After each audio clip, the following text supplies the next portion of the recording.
Hi, welcome to Fireplace Tales. The Aesop for Children.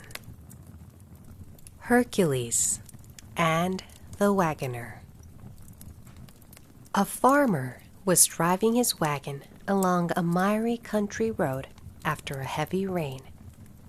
The horses could hardly drag the load through the deep mud, and at last came to a standstill when one of the wheels sank to the hub in a rut.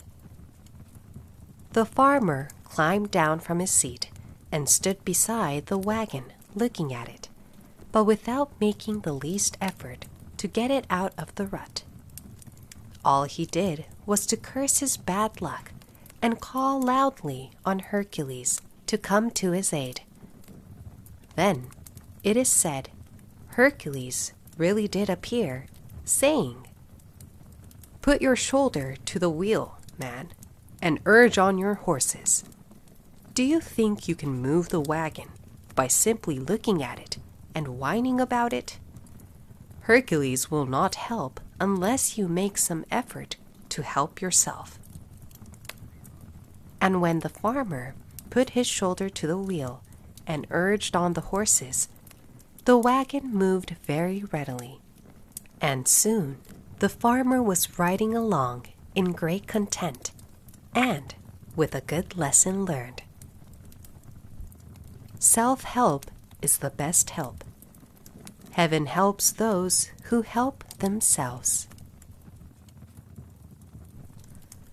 The Bundle of Sticks. A certain father had a family of sons who were forever quarreling among themselves.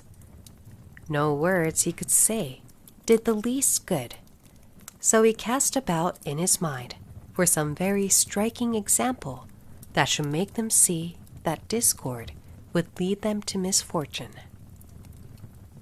One day, when the quarreling had been much more violent than usual, and each of the sons was moping in a surly manner, he asked one of them to bring him a bundle of sticks.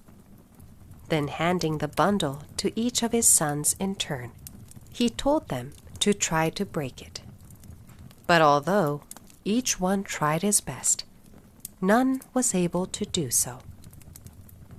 The father then untied the bundle and gave the sticks to his sons to break one by one. This they did very easily. "My sons," said the father, "do you not see how certain it is that if you agree with each other and help each other, it will be impossible for your enemies to injure you? But if you are divided among yourselves, you will be no stronger than a single stick in that bundle. In unity is strength." The Ass and His Driver. An ass was being driven along a road leading down the mountainside, when he suddenly took it into his silly head to choose his own path. He could see his stall at the foot of the mountain, and to him, the quickest way down seemed to be over the edge of the nearest cliff. Just as he was about to leap over, his master caught him by the tail and tried to pull him back.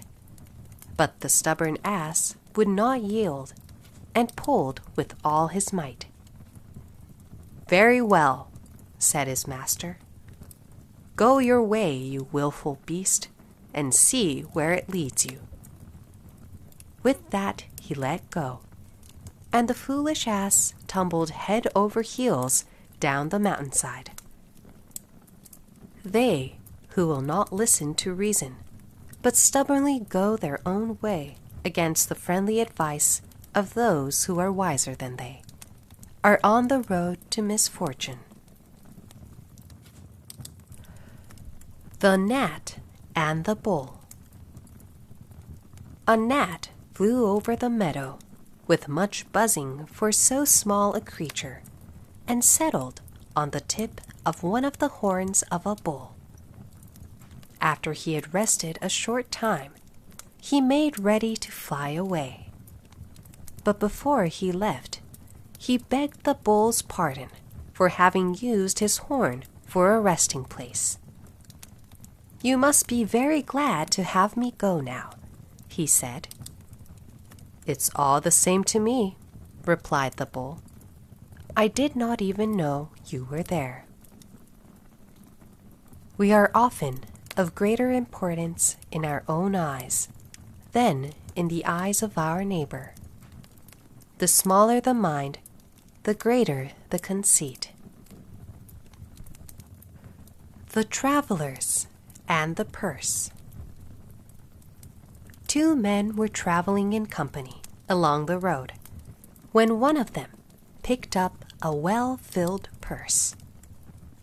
"How lucky I am," he said. "I have found a purse. Judging by its weight, it must be full of gold." "Do not say, 'I have found a purse,'" said his companion. "Say rather, 'We have found a purse,' and 'How lucky we are.'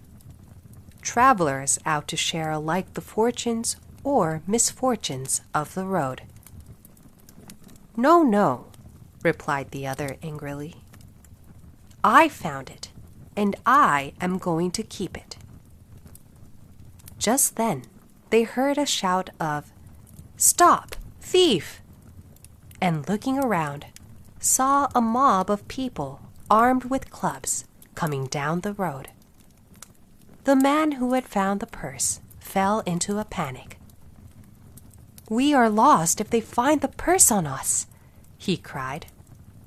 "No, no," replied the other. "You would not say 'we' before, so now stick to your 'I.' Say, 'I am lost.'" We cannot expect anyone to share our misfortunes unless we are willing to share our good fortune also.